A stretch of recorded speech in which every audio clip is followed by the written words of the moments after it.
6వ అధ్యాయము. దేవుడు ఎన్నటికీ పొరపాటు చేయడు. దేవా, మేము మా బలహీనతలను బట్టి నడవకుండునట్లు నీ మంచి మార్గము మాకు చూపించుము. నీ జ్ఞానం సత్యమైనది, మేమైతే గ్రుడ్డివారము, బుద్ధిహీనులము, మమ్ములను నడిపించుము. దేవా, మా కొరకు మార్గము చూపించుము.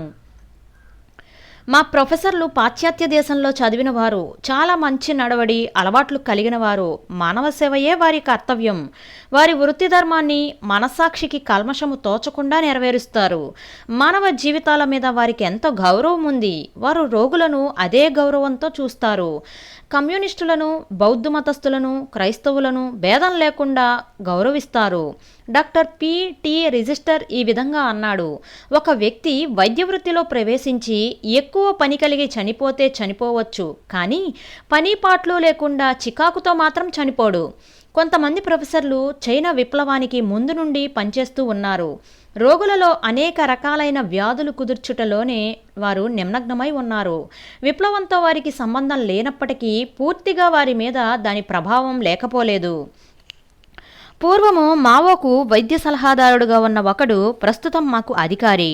పీడియాట్రిక్స్ డిపార్ట్మెంట్కు ఒక స్త్రీ అధికారిగా ఉండగా ఆమె భర్త సర్జరీలో ప్రొఫెసర్.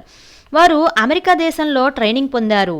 పాశ్చాత్య కాలేజీలో ఉన్నట్లుగానే మాకు అసోసియేట్ ప్రొఫెసర్లు, లెక్చరర్లు ఉన్నారు. మా తరగతిలో బోధించేటప్పుడు తప్ప వారు మాకు అంతగా కనిపించరు. నా చదువు విషయం సంతృప్తికరంగా ఉందని చెప్పాలి. కొన్ని సమయాల్లో ఉత్తేజకరమైన ఫలితాలు కనిపిస్తాయి. మావో చెప్పిన 4 ఆరోగ్య సూత్రాలు నాకెంతో ఇష్టం. అవి: 1. సామాన్య ప్రజల ఆరోగ్య విషయంలో జాగ్రత్త వహించాలి. 2. వ్యాధిని నిరోధించే విషయానికి అధిక ప్రాముఖ్యత ఇవ్వాలి.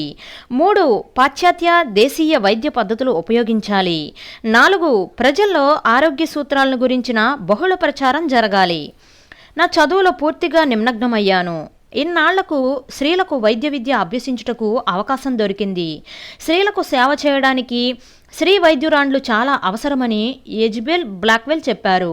ఆమె 1849 సంవత్సరంలో వైద్య పట్టభద్రురాలైన బ్రిటిష్ మెడికల్ రిజిస్టర్లో ఆమె పేరు 10 సంవత్సరాల తర్వాత కానీ చేర్చబడలేదు. కారణం, చాలామంది మగవారు అభ్యంతరం చెప్పారు. అంతేకాదు, ఫ్లారెన్స్ నైటింగేల్ కూడా స్త్రీలు వైద్య వృత్తి చేపట్టరాదని అభ్యంతరం చెప్పింది. స్త్రీ ప్రథమ కర్తవ్యం గృహకృత్యాలు, ఆ తరువాత ఆమె చేయగలిగిన పరిచర్య వైద్య వృత్తే అని డాక్టర్ బ్లాక్వెల్ అంది. అయితే మావో మరో విధంగా చెప్పాడు: స్త్రీలు వ్యవసాయంలో చాలా ఉన్నత స్థితికి వచ్చారు. ఇప్పుడైతే మగవారితో సమానంగా జీతం పొందడానికి అర్హులైనారు. చైనా స్త్రీలు దేశంలో గొప్ప కార్మిక బలగం. అందుచేత వ్యవసాయం కానివ్వండి, వైద్య వృత్తి కానివ్వండి, ఏ పనైనా స్త్రీలు పురుషులతో సమానంగా గొప్ప సమానత్వాన్ని తీసుకురావాల్సి ఉంది. కమ్యూనిస్టు పార్టీ అభ్యర్థులైతే చైనా ప్రజల మనస్సులో ఉన్న మత సిద్ధాంతాలు తీసి వాటి స్థానంలోనే కొత్తవి నూరిపోయాలని చూస్తున్నారు. ఒక క్యాథలిక్ ఫాదర్ రాబర్ట్ గ్రీన్ గారు చైనా విప్లవం ప్రారంభ దినాల్లో ఒక గ్రామంలో సర్వసాధారణంగా జరిగే ఒక దృశ్యాన్ని చూసి ఇలా చెప్పాడు: ఒక కమ్యూనిస్ట్ పార్టీ సభ్యుడు గ్రామంలో ప్రవేశించి పిల్లలను పోగు చేసి వారి చేత పాటవలే ఇలా పాడించాడు: చైనాను రక్షించిన వాడెవడు? మా రక్షకుడు, మన నాయకుడైన మావో సేట్సుంగ్. మన ప్రజలకు, మన దేశానికి గొప్ప శత్రువు ఎవరు? పెట్టుబడిదారులు, అమెరికా దేశము. మన దేశంలో మనల్ని అణచివేసేవారెవరు? భూస్వాములు, ధనవంతులు. మన ప్రజలు తిండి లేకుండా ఎందుకు పేదవారిగా ఉన్నారు? ఈ భూస్వాములే దానికి కారణం. వారి నిర్మూలం చేయాలి. అదే రీతిగా వారు మమ్మను కూడా ప్రశ్నలు వేసేవారు: పరలోకపు ప్రభువును మీరు ఎప్పుడైనా చూశారా? ఆత్మను ఎప్పుడైనా చూశారా అని మమ్మల్ని అడిగేవారు. 1954 సంవత్సరం ఫిబ్రవరి నెలలో హైస్కూలు, కాలేజీ విద్యార్థుల క్రైస్తవ సమాజాలు షాంఘైలో కలుసుకున్నారు. 1500 మంది విద్యార్థులు, మిగిలిన వారు ఆ సమావేశాల్లో ఉదయం 8 గంటల నుండి సాయంత్రం 5 గంటల వరకు నాన్యంగ్ రోడ్లో ఉన్న అసెంబ్లీ హాల్లో కలుసుకున్నారు. షాంఘైలో ఉన్న సౌవార్థిక సంఘాలు మత స్వాతంత్రం చైనాలోని చాలా భాగంలో నశించిపోతున్నదని తెలుసుకున్న వారే సమయం సంకుచితమని గ్రహించి సువార్త సేవా కార్యక్రమాలు జరిపించారు. వందలాది మంది క్రీస్తు రక్షకుడని ఒప్పుకున్నారు. నా సొంత పట్టణంలో కొద్ది కాలం పాటు స్వేచ్ఛ ఉన్నందున విద్యార్థులు కూడుకోగలిగారు. మైకేల్కి ఇలా రాశాను: మా 4 రోజుల కార్యక్రమం చక్కగా జరిగింది. ఉదయాన ధ్యానాలు, మధ్యాహ్నం గుంపులుగాను లేక అందరూ కలిసి ప్రార్థనా సహవాసంలో గడిపాము. మా ధ్యానాలకు మూలాంశము, ప్రభువా, నీ యొద్ద నిత్యజీవ వాక్కులున్నవి, మేము ఎవరి యొద్దకు వెళ్ళవలెను అన్నది. ఇదే సిలువ దారి. మేము ఎందుకు ప్రభువును వెంబడించాలి? దానికై మేము ఎలాంటి త్యాగాలు చేయాలి? సాతానుకు ఏమాత్రం చోటివ్వకూడదు అన్న విషయాన్ని నేను మొదటగా నేర్చుకున్నాను. మనందరినీ అతడు శోధిస్తాడు. క్రైస్తవ జీవితం అంటే బయటకు ఒప్పుకోవడం మాత్రం కాదు గాని అంతరంగ జీవితానికి సంబంధించింది అని తెలుసుకున్నాను. మనం ఉండే పరిస్థితుల్లో సహితం బాహ్య జీవితానికి ప్రాధాన్యతనిచ్చి మన రహస్య జీవితంలో ఆయనను అశ్రద్ధ చేయడానికి అవకాశం ఉండదు. చివరిగా సాక్ష్యములు చెప్పు కూటములో నీవు చదివిన యూనివర్సిటీలో చదువుతున్న ఒక సోదరుడు ప్రభువును ఎలా పూర్తిగా నిర్లక్ష్యం చేశాడో చెప్పాడు. మిగిలిన క్రైస్తవులతో ఏమాత్రం సహవాసం లేకుండా ఉండేవాడు. అందుచేతనే కాబోలు అతనెవరో ఇంతవరకు నాకు కూడా తెలియలేదు. కానీ దేవుని ప్రేమ గత 6 నెలల్లో అతన్ని తిరిగి మార్చివేసింది. మేమందరం కూడా ఆయన ద్వారా ఆ దీవెన పొందాము. ఆయన సాక్ష్యం ఊహకందని దేవుని ప్రేమను మాకు గుర్తు చేసింది. అయినప్పటికీ దహించు అగ్ని అయ్యున్న ప్రభువు చేతిలో పడడం ఎంత భయంకరం అని కూడా గ్రహించాం. ఇతరులను విమర్శించకుండా ఉండేలా సహాయం చేయమని దేవుణ్ణి అడిగాను. వారి బలహీనతల్ని, వారి బలాన్ని నేను పంచుకోవాలని కోరుతున్నాను. ఈ కూటాలకు ఆయన ఖర్చు అంతా విద్యార్థులే భరించారు. ప్రతిరోజు 1500 మంది భోజనం చేసేవారం. అయినప్పటికీ ప్రభు మాకు కావలసిన దానికన్నా ఎక్కువే అనుగ్రహించాడు. అమ్మ, రూబీ హాంకాంగ్ వెళ్ళడానికి అనుమతి కోసం రాశారు. ఇంకా అది రాలేదు. ఈ కొత్త టర్మ్లో మేము ఎనాటమీ, బయోకెమిస్ట్రీ మొదలైనవి చదవవలసింది.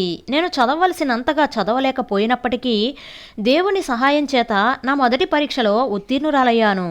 నాలో ఎప్పుడూ ఒక పోరాటం జరుగుతూ ఉండేది. అది ఏమంటే నేను బాగా చదువుకోవాలి. అయినప్పటికీ నా చదువు నాకు విగ్రహంగా ఉండి దేవుని స్థానం తీసుకోకూడదు. నా ట్రైనింగ్ నా చదువు ఆత్మీయ శిక్షణగా భావిస్తున్నాను. రాను రాను నా ఆలోచనలోనూ నడతలోనూ వైద్య విద్యార్థినిగా ఉంటున్నాను. చాలా ఆసక్తిదాయకమైన నూతన పదజాలం నేర్చుకోవలసి వస్తుంది. శరీరంలో ఉన్న కళ్ళు, చేతులు, తల మొదలైనవి మన శరీర ఆరోగ్యానికి ఏ రకంగా కారణమవుతాయో చదువుతున్నాను. మా ప్రొఫెసర్లు చెప్పే కొన్ని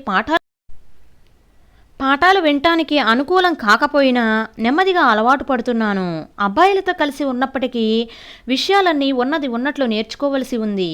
మా ప్రొఫెసర్లలోని అధిక జ్ఞానం నేను గమనిస్తూ ఉండేదాన్ని. వారితో పోల్చుకుంటే నా విద్య నత్తనడకలా కొనసాగుతుంది అనవచ్చు. 1954 సంవత్సరం జూన్ నెలలో ఇలా రాశాను. మొదటి సంవత్సరం దాదాపు పూర్తయింది. స్వాభావికంగా నేను సిగ్గుపడే తత్వం గల దానిని అని నీకు తెలుసు. అసలు ఈ మెడికల్ చదువుతానంటే నాకు నమ్మకం ఉండేది కాదు. కష్టపడి చదవగలను కానీ శవములతో ఎనాటమీ చదువు చాలా కష్టం. నాకెంతో భయం వేసేది. కొంతమంది అబ్బాయిలు నన్ను వేళాకోళం చేసేవారు. అయినప్పటికీ ప్రస్తుతం చాలా మటుకు నేర్చుకున్నాను. నేను కొంత మటుకు నేర్చుకోగలిగాను. విద్యార్థులందరూ బయటకు వెళ్ళాక జాగ్రత్తగా పరిశీలించేదాన్ని. ఒక రోజున ఈ పనిలో ఎంతగా నిమగ్నురాల్ని అయ్యానంటే 12 శవాలతో ఒంటరిగా ఉన్నానన్న సంగతి గమనించలేదు. ఈ నరాలు రక్త ప్రసారం ఎలా చేశాయా అని ఆలోచిస్తున్నాను. ఈ విధంగా ఆలోచించే కొలది నాకెంతో ఆశ్చర్యమయ్యింది. మేము సాధారణంగా శవంలో ఏ భాగమైతే నేర్చుకోవాలనుకుంటామో అదే భాగం ఉంచి మిగిలిన భాగం కప్పి ఉంచుతాం. నాకు కావలసిన నరము దొరికేటప్పటికీ ఎంతో సంతోషపడ్డాను. ముగ్గురం కలిసి ఒక శవం మీద పరీక్ష చేసేవారం. చాలామంది ఈ సబ్జెక్టు చాలా కష్టము అనేవారు. కానీ నేను మట్టుకు దేవుని చక్కని చేతి పనిని గమనించి ఆశ్చర్యపోయేదాన్ని. ఇటువంటి గొప్ప సృష్టికర్త మనకు దేవుడై ఉన్నాడు. మన దేహంలోని ప్రతి చిన్న భాగాన్ని ఆయనే నిర్మించాడు. మానవుని శరీరం గురించి, దానిలో ఉన్న జీవకణాలను గురించి ఆలోచిస్తుండగా నా విశ్వాసం బలపడింది. సూక్ష్మజీవులను గురించి నేను చదివినప్పుడు ఈ విధంగా మైకిల్కి రాశాను. సూక్ష్మజీవులను గురించిన ప్రాక్టికల్ క్లాసులో సూక్ష్మదర్శినిని వాడవలసి వస్తుంది. అస్తమానం దానిలో చూచేటప్పుడు నా కళ్ళు లాగేవి. ఈ సూక్ష్మజీవులు ఈ మైక్రోస్కోపుతోనే తప్ప మామూలుగా చూచేలాగా దేవుడు మన కళ్ళను ఎందుకు చేయలేదో నాలో నేను ప్రశ్నించుకునేదాన్ని. కానీ మనం తినేటటువంటి ఆహారంలోనూ, మనం పీల్చే గాలిలోనూ, మనం ముట్టుకునే వస్తువుల మీద ఉన్న సూక్ష్మజీవులను మనం చూచేటట్లయితే ఎంతో అసహించుకుంటాం. దేవుడు పొరపాటు చేయడు. దేవుడు పొరపాటు చేయడు అన్న మాట నేను నిజంగా నమ్ముతున్నాను. సృష్టిలో పొరపాటు లేదు. ఆది నుండి పొరపాట్లు లేవు. నా కుటుంబము చీలిపోవడం గుండా కూడా దేవుని చిత్తమే. ఆయన పొరపాటు చేయడు. నన్ను షాంఘైకి తీసుకురావడంలో కూడా పొరపాటు లేదు. అవును, నిజమే. మానవుడైతే పొరపాటు చేస్తాడు, కానీ దేవుడైతే ఎప్పుడు పొరపాటు చేయడు. దేవుని ప్రేమను ఆధారంగా తీసుకుని నా ఇష్టానుసారంగా నడిపించమని ఆయనను కోరేదాన్ని. ఆయన జ్ఞానాన్ని గమనించేదాన్ని కాదు. ఆయన అనంత శక్తి గలవాడు గనుక ఆ ఒక్కడే నా మేలు ఎరిగినవాడు. నేను రాసిన ఉత్తరానికి జవాబుగా మైకేల్ ఉత్తరం రాస్తూ తనకున్న ఒక సమస్య నాతో చెప్పుకున్నాడు. అది దేవుడున్నాడా? దేవుడు ఎక్కడ ఉన్నాడు? అందుకు నేను ఈ విధంగా రాశాను. నీ సమస్యలను గురించి నీవు ఏ రకంగా చింతిస్తున్నావో నాకు బాగా తెలుసు. సమస్తము ఎరిగిన ఆయన నిన్ను విడిచిపెట్టడు. ఈ కష్టం నుండి ఆయన తప్పించేలా ప్రార్థన చేస్తాను. నీ హృదయాన్ని ఆనందంతో నింపగలడు. మనం ఇంకా ఈ భూలోకంలో ఉంటున్నాము కనుక మనం శోధింపబడతాం. కానీ దేవుడు ఎప్పటికీ పొరపాటు చేయడు. దేవుని బడిలో నేర్చుకున్న గొప్ప పాఠం ఇది. ఆయన ఉద్దేశాన్ని, ఆయన చిత్తాన్ని నేను ఎరిగి ఉంటే ఏ విషయంలోనూ నేను సందేహించనక్కర్లేదు. నా విషయంలో నన్ను నేనే అదుపులో పెట్టుకోవటానికి ప్రయత్నం చేస్తే నాకు నేనే హాని చేసుకోగలను. ప్రార్థన: ప్రభువా, మాకు ఏది మంచిదో నీకు బాగా తెలుసు. నీ చిత్తానుసారంగా దానిని జరిగించు. నీ చిత్తంలో ఉన్నది ఎప్పుడైనా ఎంతైనా దాన్ని దయచేయి. నా విషయంలో నాకు ఆనందదాయకంగా ఉండేలా నన్ను మలుచుకో. నీవు నన్ను ఎక్కడుంచినప్పటికీ నీ ఇష్టమే. నీ చిత్తానుసారంగా సమస్తము జరిపించు. ఇదిగో నేను నీ సేవకుడను. నీ ప్రతి విషయంలోనూ నేను సన్నద్ధుడనై ఉన్నాను. నా కొరకై జీవించక నీ కొరకై జీవిస్తాను. ఈ విధంగా యోగ్యునిగా, పరిపూర్ణునిగా నేను జీవిస్తాను. థామస్ ఏ కెంపిస్.